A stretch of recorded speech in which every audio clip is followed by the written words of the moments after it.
Eleanor Whitford clutched her bound wrists as Silas Granger slammed his palm onto the judge's desk and shouted, "She deserves the rope." His voice cut through the room like a verdict already passed. Eleanor's breath shook against the gag pressed over her mouth, not from guilt, but from the shock of being dragged here without a single chance to speak. "Remove that cloth from her face," the judge ordered. He didn't look at her, he only signaled to the officer beside her. The officer pulled the gag from her mouth as if stripping away a crime itself. Eleanor winced, the fabric burning her lip where they had dragged her earlier. Silas stepped forward, pointing at Eleanor like someone revealing a monster. "This girl," he said, "has corrupted my household, stolen from me, and used religion to manipulate those under my roof?" His words rattled like chains thrown to the floor. Eleanor opened her mouth to answer, but Silas raised his hand before she could speak. "She will not defend her crimes with scripture," he hissed, addressing the judge instead of her. "She will not hide behind superstition and fairy tales."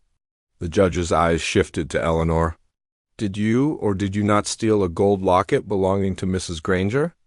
Eleanor's fingers trembled. She forced her voice to travel through her dry throat. "I never touched it." Her tone was calm but hoarse, as if scraped thin by silence. Silas scoffed. "Of course she denies it. That locket is gone. She's the only one who had access to my wife's belongings." His jaw twitched, as if keeping something else contained behind his accusations. "The girl is known for reading scripture aloud," interjected Mr. Howbrook, a neighbor called as a witness. "She speaks as though she has power in it, influence. Folk in that household follow her words more than Mr. Granger's commands." The man spoke with a mixture of awe and discomfort. "She preaches," Silas interrupted sharply. "She preaches without permission. She thinks herself a prophet." Eleanor shook her head. "I only read to those who asked." She looked at the judge. His wife asked. Mentioning Mrs. Granger was like opening a wound in public. Silas thrust his finger into the air, nearly shaking.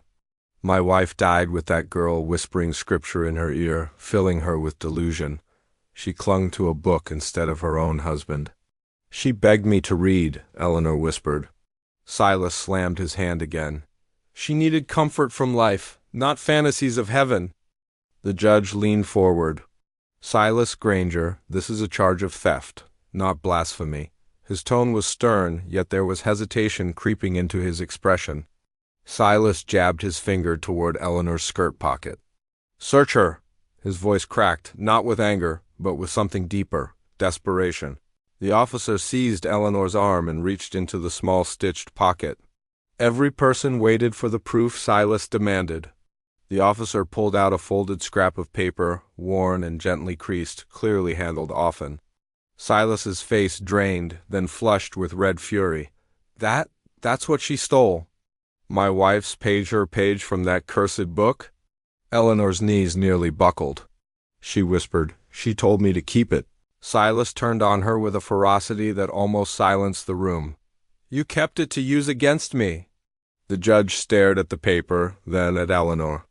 The room held its breath not from fear of her, but from the question now hanging unspoken. What was written on that page, and why was Silas so afraid of it? Eleanor raised her head slowly as Silas Granger lunged toward the paper, only for the judge to snatch it from his reach. "Enough," the judge ordered, folding it into his hand as though it were dangerous. "You claim this page proves theft." "I will read it aloud." Silas's expression changed instantly. "No," he snapped, reaching across the desk. "It's unnecessary." "The evidence speaks for itself." "You insisted I examine it?" the judge said sharply. "Now you back away from your own demand?" Everyone in the courtroom turned their eyes to Silas. His fingers curled into trembling fists. Eleanor watched his jaw tighten as if he were swallowing something bitter enough to choke him. The judge unfolded the paper with delicate care. The handwriting was faint, as though written in someone's last strength. He scanned it, and his brows lifted not in confusion, but with surprise. "This is no letter of theft," he murmured. "This is a passage." Silas stepped forward, voice low and strained. "Do not read it aloud." The judge met his eyes. "Why shouldn't I?" Silas opened his mouth, but the words caught like thorns. Eleanor's voice, hoarse yet steady, broke the silence. Your Honor, Mrs. Granger asked me to write that verse down. She gave it to me the night before she passed. Whispers rustled through the observers like a disturbance no one wanted to acknowledge. The judge looked from Eleanor to Silas. Is that true? Silas lifted his chin, calculating. My wife was delirious at the end. She didn't know what she was asking or saying. The girl manipulated her state to seek some inheritance or advantage. Eleanor frowned, confusion lining her features. Inheritance? I have nothing. I own nothing. That is exactly why you sought to gain, Silas countered. He pointed at the verse like it was a weapon. She wanted to give you something, didn't she? Some blessing, some promise. Religious emotional bribery, and now you keep this as proof. Eleanor shook her head firmly. She said it was for you. That single sentence cracked through the tension like a bell. Silas flinched, eyes darting around the room. Lies, he whispered. The judge studied his face. Why would she write something for you and not tell you? Why give it to a servant girl instead? Silas didn't answer. His silence was more revealing than any denial. The judge cleared his throat. I will read the passage now. Silas slammed both hands on the desk. You will not. The officer beside Eleanor grabbed Silas's shoulder. Stand back. Silas glared at him, but his voice dropped to a sharp whisper. Judge, I am warning you. Whatever that passage says, it will twist my wife's intentions. It will make me seem a villain when I only wish to save her from superstition. Superstition? Eleanor repeated quietly. She prayed every night for peace. She died with tears on her face because she feared her own husband hated her faith. Silas's voice snapped like a whip. Faith made her weak.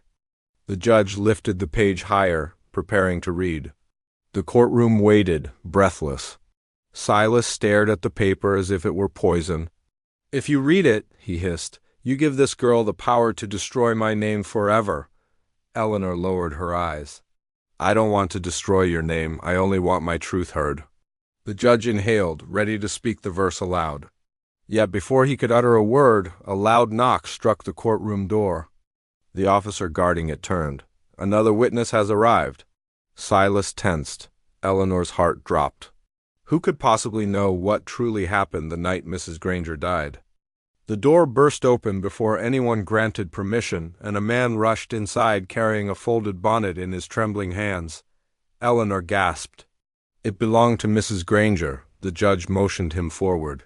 State your name. Nathaniel Brooks, sir, the man said, struggling to catch his breath. I cared for Mrs. Granger before she passed. Silas Granger stiffened. You were dismissed. You have no place here. Nathaniel didn't even glance at him. His eyes stayed fixed on the judge. I was dismissed because I heard what I wasn't supposed to hear. Silas stepped forward. He lies for the girl. He despised my wife's faith as much as I did. Nathaniel shook his head slowly. I didn't despise her faith. I despised what you did to her. Eleanor's breath caught again. The judge raised a hand, silencing the building tension. What did you witness? Nathaniel held up the bonnet, gripping it like evidence of a crime. Mrs. Granger wore this the night she died. I found it torn, not by accident, but as if someone forced it off. She cried when I walked in. She begged her husband not to destroy her Bible. Silas's eyes widened. Enough, she was delirious. Nathaniel ignored the interruption. She clutched it to her chest, shaking like a child. She asked him to read the verse with her. He snatched the Bible from her hands and threw it to the floor. When she screamed, he called her foolish, weak. The judge's jaw tightened. You saw this? I saw everything, Nathaniel said. She asked me to write the verse down because her hands shook too badly to do it herself. She wanted her husband to read it after she was gone, she thought. His voice faltered for the first time, breaking not from fear but from emotion. She thought he would finally understand her, that he would forgive her for being faithful.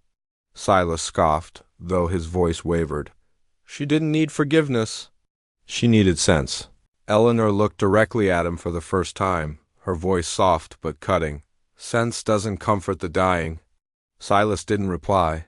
Nathaniel stepped closer to Eleanor. She asked me to give the verse to whoever she trusted most. I slipped it under her hand as she held your wrist. I thought you'd be safe, until I heard she died hours later and you were immediately accused. Eleanor closed her eyes, remembering the woman's cold fingers tightening around hers, her barely whispered plea. Silas slammed his fist against the desk. You dare to twist my wife's suffering into an attack on me? She grew unstable because of superstition, because weak minds cling to fantasy instead of reality. Faith is poison, it kills. Nathaniel stared at him coldly. No, cruelty kills. Faith only gives the dying something to hold on to.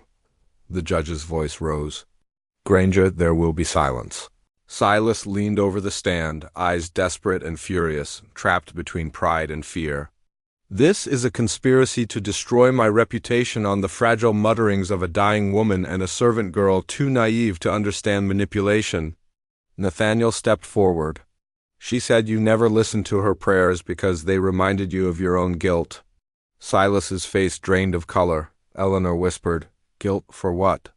Silas clenched his jaw, refusing to speak. The judge turned the folded paper over, his thumb resting on the first line. Perhaps her verse will tell us. Silas took a single step backward, as if the paper carried fire. Nathaniel's voice dropped to a hush, almost reverent. She said her verse would reveal everything. The judge began to read aloud. The courtroom leaned forward in breathless silence. Silas whispered under his breath, trembling, No, not that verse. What truth could one verse possibly expose? The judge unfolded the paper, but before he could read it aloud, Silas lunged forward and snatched it away. Gasps broke across the courtroom. Eleanor stood instinctively, her chair scraping against the floor. Nathaniel reached for Silas, but the judge slammed his gavel. Mr. Granger, return that immediately. Silas clutched the note behind his back. This courtroom will not be manipulated by the ravings of a dead woman. Eleanor stepped toward him despite her fear. Then why are you terrified of her words? Silas's jaw ticked. I am not terrified, I'm outraged. Nathaniel crossed the space between them. You're trembling. Silas's hand shook visibly, the paper quivering though he tried to steady it. I will not allow Scripture to be weaponized against reason. She used this verse to turn people weak, to control emotions, my household, my marriage, even this girl. The judge narrowed his eyes. A dying woman's words are not a threat unless the truth frightens you. Silas crumpled the note in his fist. Truth? Nothing about faith is truth. Eleanor spoke firmly, louder than before. Your wife trusted this verse more than she trusted you. She clung to it in her final moments. She made peace with it. If you destroy it, you destroy what gave her comfort. Why is that your fear? Silas's eyes flickered, betraying something fragile before he forced his expression back into stone. Comfort is not truth. Nathaniel took a slow breath. Even at her last breath, you wouldn't let her believe in anything larger than you. Silas spun toward him. Because she did not need lies whispered into her ear when she was dying. Eleanor's voice softened.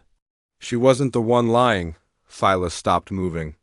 His fingers froze around the paper. The judge leaned forward. You speak much about reason and truth, but your actions betray fear. A man who believes in nothing should not fear words. Silas looked directly at the judge.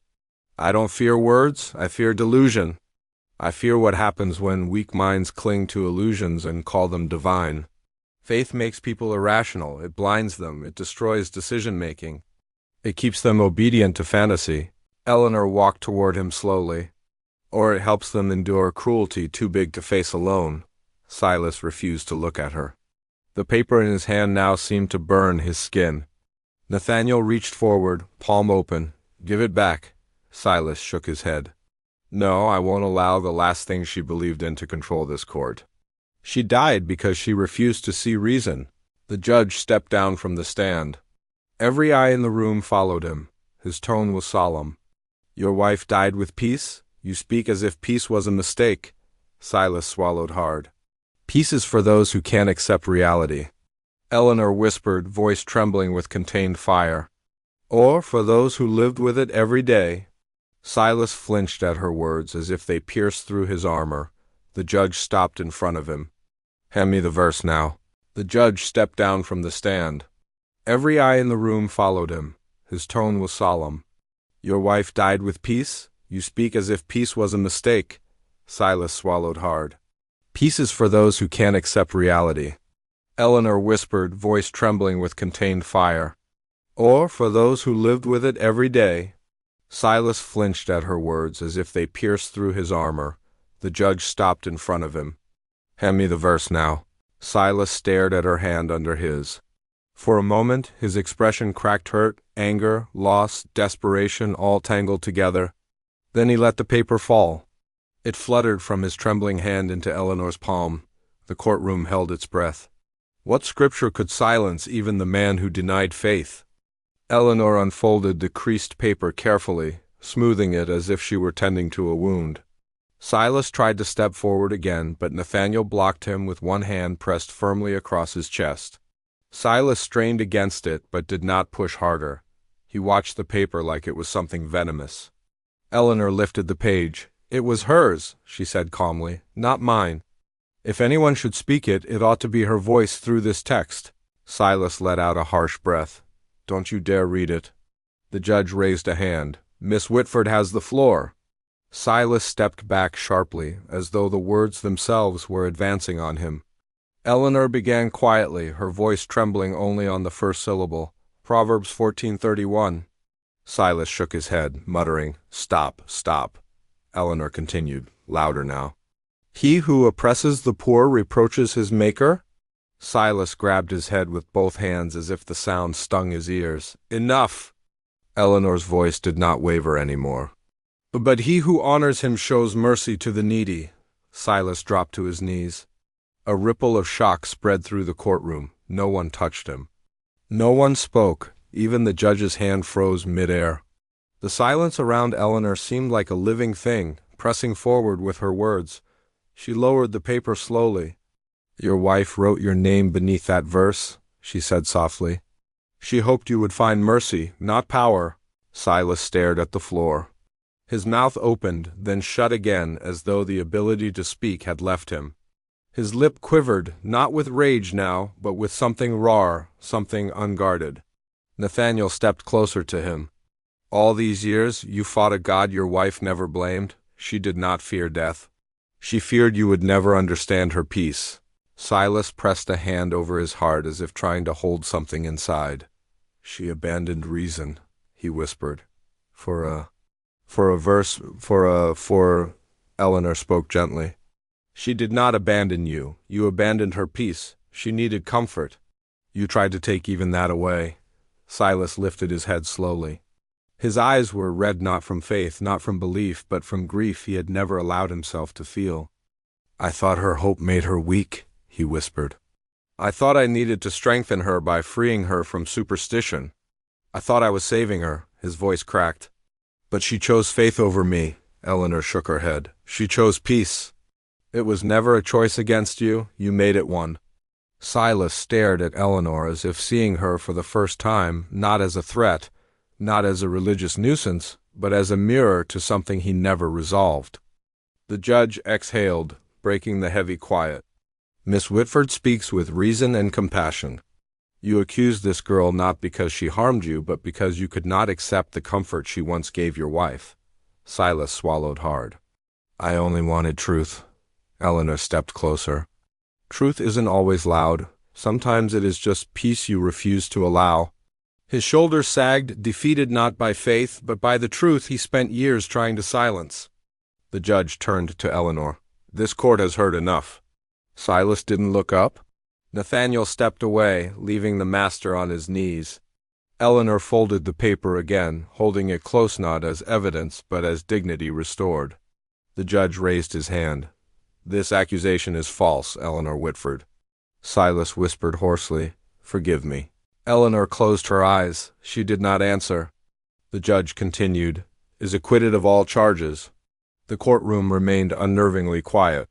Why, even freed, did Eleanor still not speak forgiveness? The judge declared the case closed, but before Eleanor could move, Silas pushed himself upright and took a step toward her. Nathaniel instinctively reached out, ready to restrain him, but Silas did not attack. He simply held out his shaking hand as if he expected Eleanor to take it. "I asked for forgiveness," he said, his voice hoarse, almost childlike. Eleanor kept her hands at her sides. "You asked for absolution?" she replied. "Those are different." Silas blinked rapidly. "Isn't that what forgiveness is?" Eleanor's eyes softened, but she did not step closer. "Forgiveness frees the guilty? Absolution frees the oppressor from consequence. You are asking for escape, not change." Silas's jaw trembled. I only want peace." "You never wanted peace," Eleanor said quietly. "Only control." Nathaniel looked between them. The judge waited, unable to intervene in something this personal. The courtroom had turned into a confessional no one could interrupt. Silas pressed his palm to his chest like he was struggling to hold his breath inside. "I treated my wife harshly because I thought belief made her weak. I accused you because I feared her last piece came from you. I thought," he faltered, "I thought I was losing my authority." Eleanor nodded once. "Yes, you did lose it. Not because of me, because she stopped fearing you." Silas's hand fell away from his chest as if Eleanor had just struck him without raising a finger. "You think I never loved her?" he asked quietly. Eleanor didn't hesitate. "I think you loved being right more than you loved her." A murmur rippled through the silent courtroom. No one disagreed. Silas lowered his gaze, breathing hard, as if every word she spoke forced him to confront a truth he had buried deeper than his wife. Nathaniel finally broke the tension.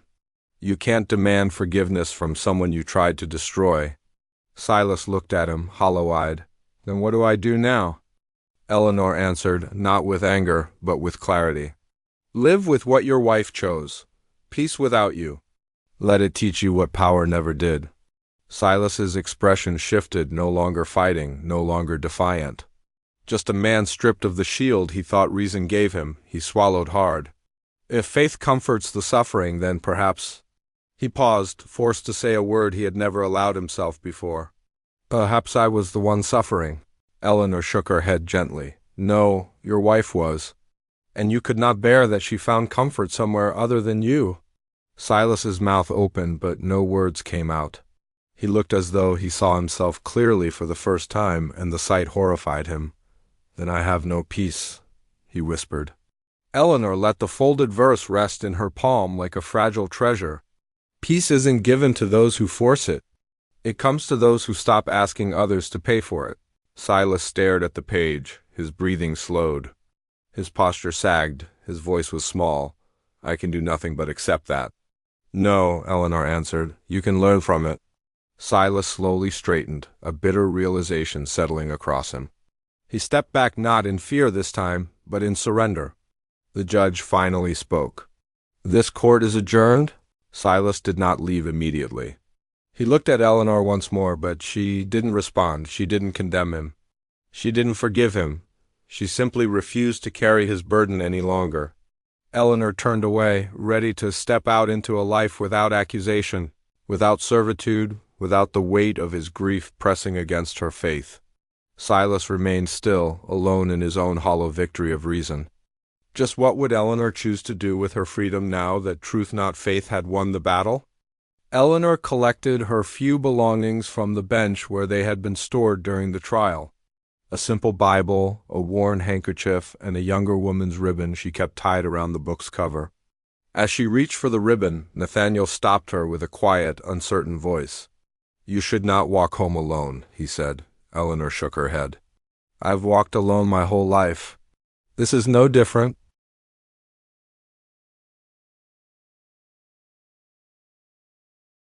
Nathaniel tensed, but Eleanor remained still. Silas's voice was quieter than it had ever been. "I want to know. What would you have me do? You took my control from me. You showed me what I refused to see. Now what?"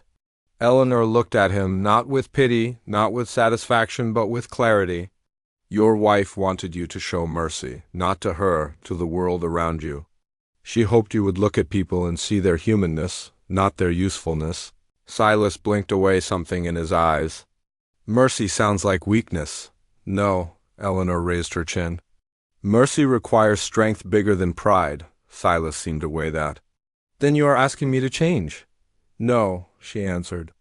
Your wife asked you. I only reminded you she did. He exhaled shakily. And if I fail at it? Eleanor's grip on her Bible tightened. Then you fail her. Silas absorbed the words like they pierced deeper than accusation ever could. He lowered his gaze. You carry her peace now? Eleanor stepped forward only one step. No, she left it with you. You were too angry to accept it. I only returned it to you. She held up the folded verse. Silas reached, but Eleanor didn't hand it to him. It's not for your pocket, she said. It's for your life. Keep it close in action, not in possession. Silas pulled his hand back slowly. I don't know how. Eleanor nodded. Then learn. It's the only way your wife's memory means something other than resentment. Silas swallowed hard. For the first time, he nodded not to her faith, but to the truth she carried. I will try, even if I don't understand it. That is enough to begin, she replied. He stepped aside, clearing the path for her. A symbolic act, quiet, significant, not forced, not proud. A gesture born from defeated ego and fragile sincerity. Eleanor walked past him, feeling no triumph, only release. Nathaniel followed after a moment, glancing back at Silas only once. Silas didn't chase them. He didn't call her name. He only stood, absorbing the emptiness he used to fill with control. For the first time, he had nothing to command, and no one feared him. The weight of that truth sat heavier than judgment ever could. Eleanor tightened the ribbon on her Bible as she stepped forward into her new life. What kind of freedom awaits a woman who refuses to take revenge, yet refuses to carry her oppressor's pain? Eleanor's hands tightened on the Bible as she entered the courtroom. The murmurs stopped immediately when she appeared, and all eyes focused on her not with judgment but with anticipation. She didn't falter, though her heart pounded. Every step was deliberate, measured. She was not walking toward danger. She was walking toward truth. Silas Granger rose from his seat at the front, his eyes narrowing as if trying to pierce through her composure. Eleanor Whitford, he said, voice clipped, shaking slightly. Do you understand the gravity of what you face? I do, she replied evenly. Then speak. He barked, but Eleanor shook her head, raising a single finger to quiet him. The room seemed to wait for her. Even the judge leaned forward, eyebrows knitting together, sensing the tension. Eleanor opened the Bible, fingers trembling for the briefest second before steadying. I am accused of actions I did not commit, she began, her voice soft but clear. But the truth cannot be buried under fear, nor can it be silenced by cruelty. Hear now the verse that guides my life. She paused, drawing a breath. Blessed are the merciful, for they shall obtain mercy. Blessed are those who seek justice through humility, for their hearts shall not wither in darkness. A ripple ran through the court. Whispers erupted from those seated. Silas's face went pale, his mouth opening and closing, but no words emerged. He tried to speak, to interrupt, but Eleanor held his gaze. You see, she continued, I have kept faith in what is right, even when you denied it, even when your laws attempted to chain my conscience. And yet, in this very court, it is your fear, not my deeds, that has brought me here standing freely, speaking boldly. A clerk adjusted papers, stifling a cough. The judge leaned back, surprised by the conviction in her voice. Is that the verse you wish to read? He asked, unsure if he had heard correctly. Yes, Your Honor, Eleanor replied. Her voice carried weight now, a calm determination that seemed to expand in the stillness. And know this, truth is the sword that cuts deeper than accusations. Faith is the shield that no tyranny can break. Silas tried again. You twist scripture to your convenience. His voice cracked. For the first time his authority faltered. No, Eleanor said firmly. I embody scripture because it defines who I am. You may wield power, but power without righteousness is hollow. You sought to punish me, yet in your cruelty you revealed the emptiness of your own heart. The courtroom grew still. Even the step guards and jurors who had once murmured and whispered now sat frozen, watching the battle unfold without swords or fists, only with conviction and truth. Silas sank back into his chair, his face a mask of shock. No one had ever spoken to him like this. His voice, once a whip of authority, was silenced not by force, but by moral weight. Eleanor closed her Bible, fingers lingering on the leather cover. "Judge," she said softly, "justice is not vengeance, punishment is not mercy, and fear is not authority. The law must follow truth, and truth has guided me here." A long pause followed. The judge finally nodded, breaking the tension. "The court acknowledges the clarity and courage of Eleanor Whitford's testimony." "It is remarkable." Silas's hands trembled. His control, his fear of her, his belief that he could dominate had all crumbled in a matter of minutes.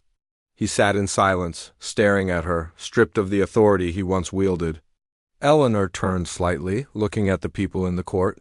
Faces reflected awe, relief, and a dawning understanding that justice had arrived not through violence, not through revenge, but through truth and courage. Her final thought as she stepped back: true power is not in domination. It is in the courage to speak when all expect silence. What remains of a man's authority when truth exposes the emptiness behind it? Eleanor's hands tightened around the Bible as she was brought forward once again, this time under the glare of all who had doubted her. Silas Granger's eyes burned into her, a mix of rage and fear, but Eleanor did not flinch. She had already learned that courage was stronger than threats, that words could pierce deeper than the harshest punishment. "You still claim innocence, Eleanor Whitford?" Silas demanded, voice sharp and shaking. "Even after all the evidence presented against you?" "I do," Eleanor said, her voice calm, steady, unwavering. "Evidence can mislead. Faith, conscience, and truth cannot." A clerk shifted papers nervously, glancing at the judge. The court was tense, waiting, holding its collective breath. Eleanor's gaze met the eyes of her accusers and their allies. She saw confusion, unease, and most revealing fear, Silas's fear. "You flaunt defiance!" Silas shouted. "You think your pious words will protect you?" "They do not protect me," Eleanor replied softly. "They reveal the weakness in you. You have built your authority on intimidation and control, but you cannot command truth. You cannot suppress conscience." The murmurs of the court grew. Jurors leaned forward, sensing that the balance of power was shifting. Eleanor raised the Bible higher, fingers brushing over the worn pages. "Hear me, all who bear witness. Blessed are the merciful, for they shall receive mercy. Blessed are those who hunger for justice, for their hearts shall be fulfilled. These are not my words alone, they are the words of the righteous, which cannot be silenced by cruelty." Silas's face went pale, veins standing out across his temples. His mouth opened, but no words came. He tried to step forward to regain command, but Eleanor's presence held him at bay. There was no threat in her posture, only unwavering truth. "You've twisted faith to suit your needs." Silas finally managed, voice cracking. "Your silence, your so-called virtue, it's a trick to undermine me." "No trick," Eleanor said, voice growing stronger. "It is life, integrity, and morality that you fear. You feared that someone would see through your pretense, and now they have." She turned slowly, addressing the court directly. "Do not be swayed by appearances or the loudness of authority. Look at the evidence of a heart guided by principle, not by fear. Observe the courage that does not rely on force, but on justice." The jurors whispered to one another, exchanging glances. Even some of Silas's supporters shifted uneasily. The room was heavy with realization.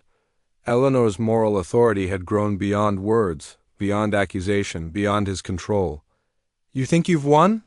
Silas growled, stepping closer. "I hold your life in my hands." "And yet," Eleanor said softly, unafraid, "you are the one bound by fear, not I. You cannot touch what is right. You cannot control what is truth. Your threats are empty. Your cruelty is transparent." A long silence followed. Every eye in the courtroom was on Silas. For the first time, the master felt the weight of exposure. His power faltered. He was alone in his own authority, stripped of its illusion. Eleanor lowered the Bible slightly, letting her gaze sweep across the room. "The law exists to preserve justice, not to serve fear. Your deception, your tyranny, your false accusations all stand revealed to all who have eyes to see." A murmur of agreement ran through the court.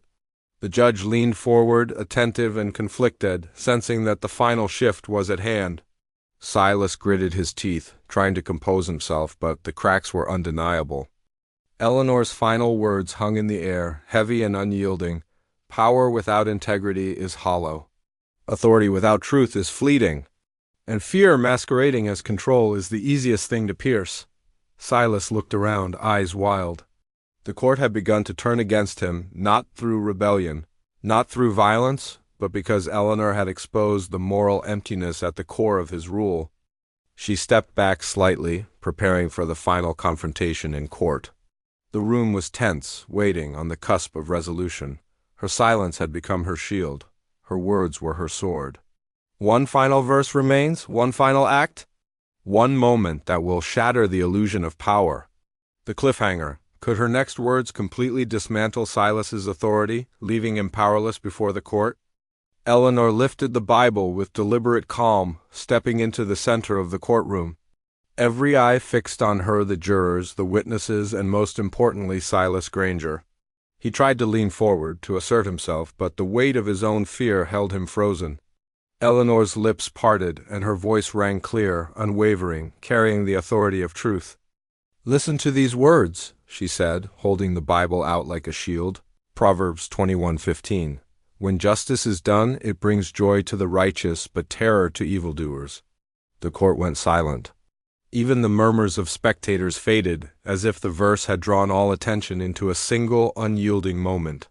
Silas's face twitched, his jaw clenched, and his hands trembled as he gripped the edge of his seat. Eleanor's gaze did not waver.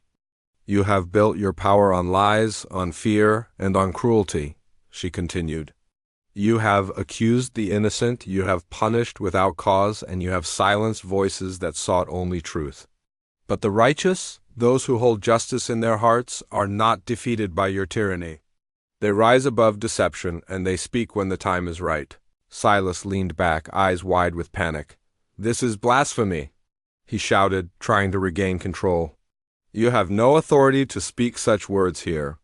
"I speak the authority of truth, not of man," Eleanor replied, her voice steady. "Your authority is hollow. Your power is built on fear, and fear cannot withstand the courage of conscience." She let the words sink in, then turned slowly to the judge. "I stand before you accused unjustly, but I do not seek revalence or destruction. I seek only that justice be done, that the truth be seen, and that those who would abuse power are held accountable in their hearts and minds. No man can escape the judgment of righteousness, even if he hides behind wealth or fear." A hush fell over the courtroom. The jurors exchanged glances, some nodding imperceptibly, others still unsure. Silas's voice quavered as he attempted to interject, but Eleanor raised a hand, silencing him with the force of her conviction. "Every needle of cruelty, every act of oppression has been observed. Every injustice recorded in conscience, even if hidden from human eyes. You, Silas Granger, have misused your authority, and the fear you inspired in others now turns upon you." The old master's hands clutched at his head. His face flushed red, veins standing out in stark relief. He opened his mouth to protest, but no words came. The Bible was not a weapon of violence, yet it carried a power greater than any sword, the moral weight of truth. Eleanor stepped forward, lowering the Bible slightly, her gaze piercing. "Your tyranny ends here, not because of punishment from men, but because the truth cannot be suppressed. The voice of the innocent cannot be silenced forever. Those who would abuse must face not only the eyes of others but the reckoning of conscience." The judge leaned forward, visibly moved, as if the weight of her words had shifted the balance of judgment. Even the spectators, previously tense and uncertain, began to murmur softly in acknowledgement. Silas's power dissolved in the room like smoke in the wind, leaving only his fear, exposed and unshielded. Eleanor's final words rang out, calm, resonant, unflinching. "Let this court witness that cruelty cannot triumph over integrity. Let it be known that the righteous shall endure, and the deceitful shall falter in the face of truth." She closed the Bible with a deliberate click. The sound echoed like a bell through the courtroom. Silas Granger slumped into his seat, defeated not by force, but by the moral clarity of her courage.